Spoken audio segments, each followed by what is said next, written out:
Maxoutil.com, un max d'outils à prix mini, présente Sud Radio, le journal des sports. À la une de l'actualité sportive ce matin, Jules Boscherini. L'exploit du Castres Olympique face au Munster en Champions Cup, la Ligue 1 et la 3e défaite consécutive pour Saint-Etienne et le retour à la compétition pour la légende du ski, Lindsey Vonn. Mais avant ça, la Coupe d'Europe, ou plutôt la Champions Cup sur Sud Radio, la radio du rugby. Exploit retentissant, vous le disiez, du Castres Olympique. C'était hier soir face aux Irlandais du Munster. Victoire historique même, 16-14 à Pierre Fabre pour les Castrés. Et que ce fut dur d'aller décrocher ce premier succès européen de la saison. Mais les Tarnais peuvent remercier Jack Crowley, le jeune ouvreur irlandais qui préfère aller chercher la touche plutôt que de prendre les points sur la dernière pénalité de la rencontre. Un moment qu'on va revivre avec les commentaires de Clément Combe. Il trouve pas la touche, il trouve pas la touche. Le ballon est dégagé, le vilain. 16-14. Oh l'erreur de Jack Crowley qui ne trouve pas la touche pour se servir d'une balle de match potentielle pour le Munster. Il y aura 0 balle de match. Castres s'en sort, le CO a tenu. Première victoire dans cette Champions Cup, 16-14 face au Munster. Et Castres peut faire la fête, puisque c'est seulement la 3e victoire de son histoire face au Munster en 12 confrontations. Effectivement, Jules Boscherini, c'était un beau moment à vivre sur Sud Radio. La Champions Cup se poursuit aujourd'hui avec notamment un choc pour Clermont. Du très très lourd, même pour la SM qui va se frotter aux redoutables Irlandais du Leinster à 18h30. Un déplacement périlleux face au quadruple champion d'Europe. Alors forcément, Christophe Furios s'attend à un match compliqué face à une équipe à l'allure très internationale. Je sens l'équipe qui a envie de jouer le test match. C'est un test match en fait. On va jouer l'équipe, la moitié les 3/4 l'équipe du Iran. Donc c'est un test match. Donc on y va avec à la fois... personnellement, en tous les cas, à la fois un peu de peur, parce que c'est une grosse équipe, on n'a pas tout le monde, on n'est pas armé comme on l'aurait voulu, donc un peu de crainte, et à la fois de l'envie de s'expliquer, quoi, voilà. Autre duel franco-irlandais, encore un aujourd'hui. Ulster, Union Bordeaux-Bègles à 14h30. Et à noter que la province nord-irlandaise reste sur 3 défaites consécutives, toutes compétitions confondues. Peut-être une bonne nouvelle pour l'UBB.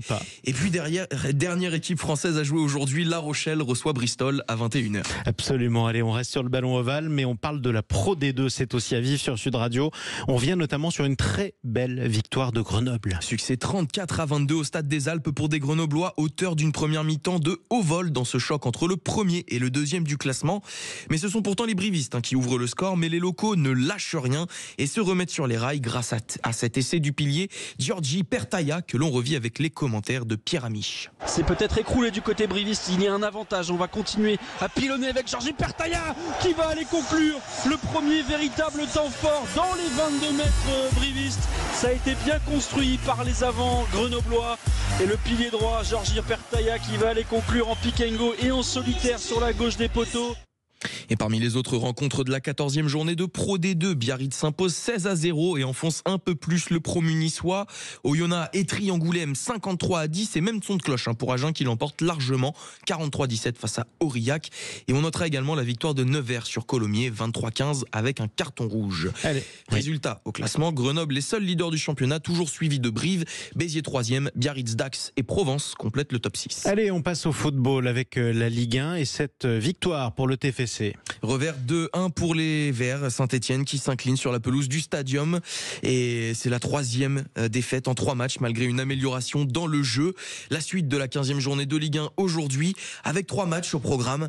Marseille reçoit Lille à 17h, Lens se déplace à Auxerre à 19h et à 21h, Reims affronte Monaco. Alors une autre défaite cruelle, c'est celle de l'équipe de France féminine en handball. C'était face au Danemark hier. Et ça s'est joué à pas grand chose pour les Françaises qui s'inclinent 24-22 aux portes de la finale de ce championnat d'Europe. Aux joueuses maintenant de relever la tête puisqu'il reste encore à disputer le match pour la 3e place face à la Hongrie. Effectivement, direction le large. On prend le large à présent avec un point sur la course du Vendée Globe. Et le dernier pointage de 7h ce matin, c'est Charlie Dalin de la team Massif Santé Prévoyance qui est toujours leader. Quasiment 200 000 nautiques le séparent du deuxième. Johan Richom de la team Paprec Arkea. Sébastien Simon de la team Groupe Dubreuil est 3e. Allez, on continue et on termine même avec du ski. C'est la saison, il y a de la neige un peu partout dans les montagnes françaises. Et Et le comeback que l'on a appris hier, celui d'une légende, et pas des moindres. Il s'agit de l'américaine Lindsey Vonn qui a confirmé hier qu'elle ferait son grand retour en Coupe du Monde lors de l'étape de Saint-Moritz en Suisse les 21 et 22 décembre prochains. Et à 40 ans et surtout après 6 ans d'absence, que peut-elle espérer? Itinéraire d'une combattante avec vous, Théo Ampillac. Et oui, Lindsey Vonn, c'est une carrière à deux visages. Immense championne, c'est simple, elle a tout gagné. Titre olympique, 2 titres mondiaux, 20 globes de cristal et surtout 82 succès en Coupe du Monde. C'était à l'époque en 2019 du jamais vu. Mais Lindsey Vonn, c'est aussi malheureusement de nombreuses blessures qui ont entaché sa carrière. La championne américaine s'est fait opérer au printemps pour faire remplacer une partie de son genou droit, victime d'une dégénérescence à cause d'une prothèse en titane. Elle a alors pu reprendre le ski, je cite, sans douleur et s'est décidée à faire un retour au plus haut niveau. Elle est de retour, c'est justement le message qu'a posté son sponsor Red Bull hier sur Instagram. Dans une courte vidéo, on la voit sourire en disant « Il paraît que Saint-Moritz c'est un endroit sympa en cette période de l'année ». Alors avant de retrouver officiellement la Coupe du Monde en Suisse la semaine prochaine, l'américaine va être ouvreuse ce week-end pour la descente et le Super G de Beaver Creek. Ça se passe bien entendu chez elle aux États-Unis. Bon, qui dit retour de la saison de ski dit quoi ? Retour de la raclette. Évidemment, retour de la raclette. Qui a envie d'une bonne raclette, les amis, dans le studio de Sud Radio? Levez la main. Tout le monde la lève. Vous voyez, on est tous gourmands sur Sud Radio. Merci beaucoup, Théo Ampillac. Merci à vous, Jules Boscherini, notamment pour votre perspicacité de tous les jours.